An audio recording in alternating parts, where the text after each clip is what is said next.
శ్రీ సచ్చిదానంద సద్గురు సాయినాథ మహారాజ్ కి జై. శ్రీ సాయి సచరిత్ర 795 పేజీలో 153 నుంచి ఈరోజు చదువుతున్నాము.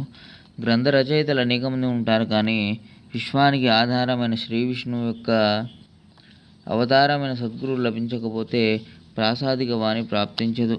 శాస్త్రాలు బాగా అధ్యయనం చేసినా సద్గురు కృప లేకుండా ఎటువంటి గ్రంథ రచన సాధ్యం కాదు. ఇది ముమ్మాటికి నిజం. అనుపమానమైన శ్రీ సాయి సచరిత్ర యోగ్యతను ఎవరు వర్ణించగలరు?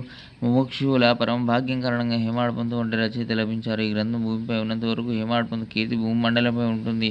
అతడు ముముక్షుల కొరకు గొప్ప విందును తయారు చేశాడు. సాయి సద్గురు అనుగ్రహంతో ఉత్పన్నమైన ఈ గ్రంథం ధన్యం. ఇది ముముక్షువులైన జీవులకు శిరోధార్యమైన వారి దైన్యమైన ఆలోచనలను తొలగిస్తుంది. జన్మజన్మల పుణ్య సంగ్రహం వలన గోవిందరావుకు సాయిబాబా యొక్క మధురమైన సేవఫలం గ్రంథ రూపంలో లభించింది. 159వ నుంచి మరో వీడియోలో చదువుకున్న సత్యనారాయణ సాయినాథ్ మహారాజ్ లోక సంస్థ వందనం శాంతి శాంతి శాంతి.